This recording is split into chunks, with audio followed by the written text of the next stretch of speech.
All right, the next unit is called the Pythagorean Theorem. So this unit is all about the side lengths of a right triangle. Only right triangles will this work with. So a right triangle, remember, is a triangle that has an angle that is 90 degrees. A lot of times you'll see this little box and that just means it is 90 degrees, okay?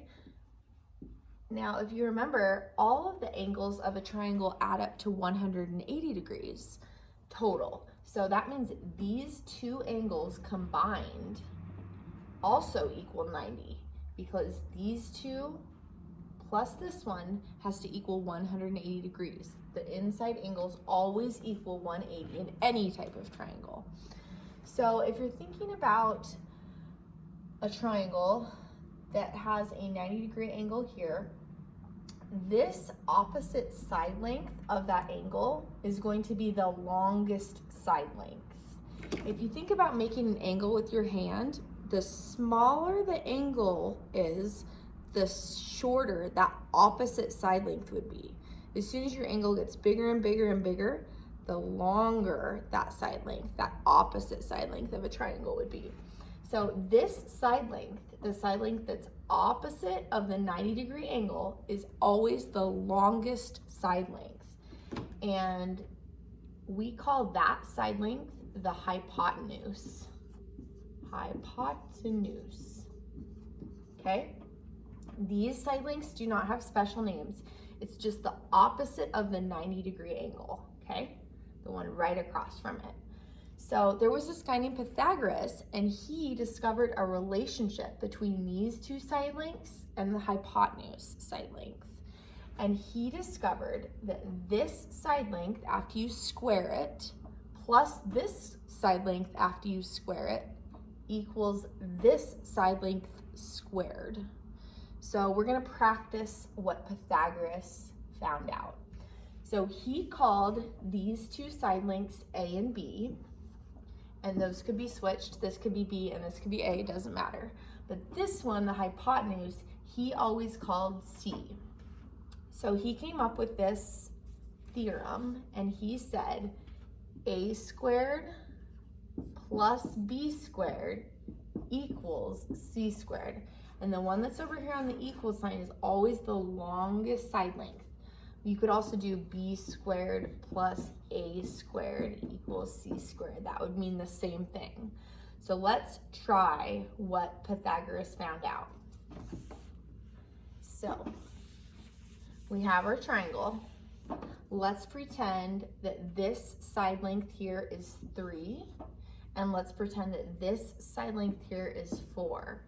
And let's pretend we don't know what the hypotenuse is, and we gotta find it out.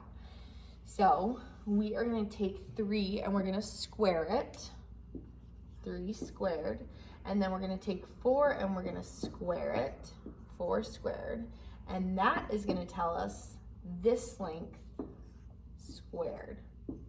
Okay, so let's take this a little further. 3 squared is 9, 4 squared is 16, and that is equal to this side squared. 9 plus 16 is 25. So 25 is equal to C squared. So that means if we took this side and we multiplied it by to itself, we squared it, we would get 25. So now we just have to think what times itself would give us 25, and it's 5. So C squared equals 25. Sometimes this number isn't going to be as nice, and we won't be able to figure out just in our head what times itself equals 25. So if you remember how to get rid of a squared, to undo it, we would want to square root it. So if we didn't know that 5 times 5 is 25, in our calculator, we could square root 25 and we would get 5. So usually when you do the square root in your calculator, it looks like this. And usually you have to press second in most calculators. So on this yellow one that we use in class, we would press second, and then the square root button is right above the x squared button because they're opposites. So I'd press that button, and then I'd press 25 and then enter, and we would get 5. So let's try like 2 more examples with nice friendly numbers, and then I'm gonna have you practice it with the worksheet on your own. Okay, so let's say, I'm gonna draw my triangle this way now, and I'm gonna put this little box in that tells us it's 90 degrees. I'm gonna say this side length is 8, this side length is 15, and I want you to find out the length of the hypotenuse, okay? So pause the video, see if you can do this, and then join me afterwards. Okay, so the first thing that I would do is I would go 8 squared plus 15 squared equals c squared, okay? So we know 8 squared is 64. 15 times 15 is 225. And then that equals c squared. So 225 plus 64 is equal to 289. So 289 is equal to something times itself. So I am going to square root 289 because I don't want to know what this side length times itself is. I just want to know what the side length is. So I'm going to go second square root 289, and I got 17. And then when you're done, you kind of just want to make sure this side length has to be the longest.